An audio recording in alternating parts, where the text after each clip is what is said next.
இந்த தினம் அங்கே வேளாண் பல்கலைக்கழகத்தில் கிட்டத்தட்ட 300 ஸ்டால்கள் மக்களுக்கு விவசாயிகளுக்கு பார்த்து தெரிந்து கொள்கின்ற வகையில் வேளாண் துறையில் புதிய முயற்சிகள், பழைய முயற்சிகள் எல்லாம் அடையாளம் படுத்துகின்ற வகையில் 300 ஸ்டால்கள் அமைக்கப்பட்டு கிட்டத்தட்ட 4 நாட்கள் இந்த பகுதியில் உள்ள விவசாய பெருங்குடி மக்கள்லாம் கண்டு அறிவதற்கு இந்த கண்காட்சி இங்கே தொடங்கப்பட இருக்கிறது.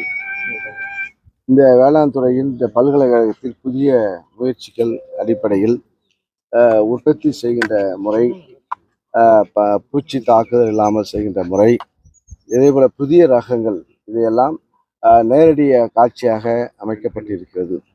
அதையெல்லாம் இந்த பகுதியில் உள்ள விவசாய மக்கள் கண்டறிந்து செல்வதற்கு இந்த கண்காட்சி 20 ஆண்டுகளுக்கு பிறகு அதிகமான விவசாயிகள் கலந்து கொள்கின்ற வகையில் இந்த கண்காட்சி அமைக்கப்பட்டிருக்கிறது.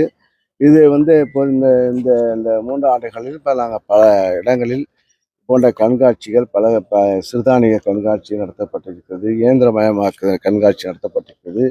இந்த வேளாண் பல்கலைக்கழகத்தில் கண்டுபிடிக்கப்பட்ட அனைத்தையும் மக்களுடைய பயன்பாட்டுக்கு, விவசாயிகள் பயன்பாட்டுக்கு கொண்டு செல்கின்ற வகையில் கண்காட்சிகள் மக்களுக்கு, விவசாயிகளுக்கு தேவையான கண்காட்சி நடத்துகிறார்கள். அது பாராட்டக்கூடியதாகும்.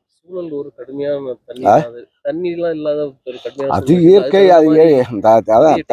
அதான் புதிய தண்ணீரை குறைந்த அளவில் பயன்படுத்துகின்ற வாய்ப்பையும், வறட்சியை தாங்கக்கூடிய பயிர்களும், அதே பூச்சி தாக்குதலிருந்து தப்பிக்கக்கூடிய பயிர்களும், பூச்சி தாக்குதலை கட்டுப்படுத்துகின்ற திறமையும் இந்த கண்காட்சி மூலமாக வளர்த்து கொள்ளலாம். மக்காச்சோளம் இப்போ குறைந்த காலத்தில் அதிக அளவுக்கு விளைச்சல் தரக்கூடிய மக்காச்சோளத்தை எல்லாம் இங்கு அறிகின்றது.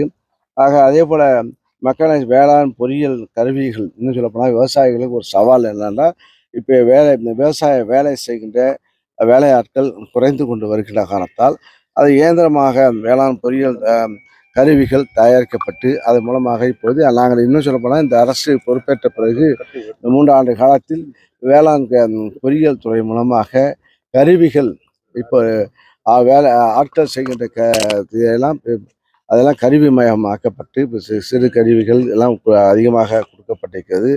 அதே போல் ட்ரோன்ஸ் மூலமாக மருந்தடிக்கின்ற பூச்சி மருந்து அடிப்பதற்கு பெரிய ஆள் சம்பளம் ஆள் கிடைக்க மாட்டேங்குது. அதுக்கெல்லாம் ட்ரோன் போன்ற கருவிகள்லாம் இப்போ தயார் செய்து இப்போது மானியத்துடன் கொடுக்கின்ற வாய்ப்பையும் கொடுக்கின்றது.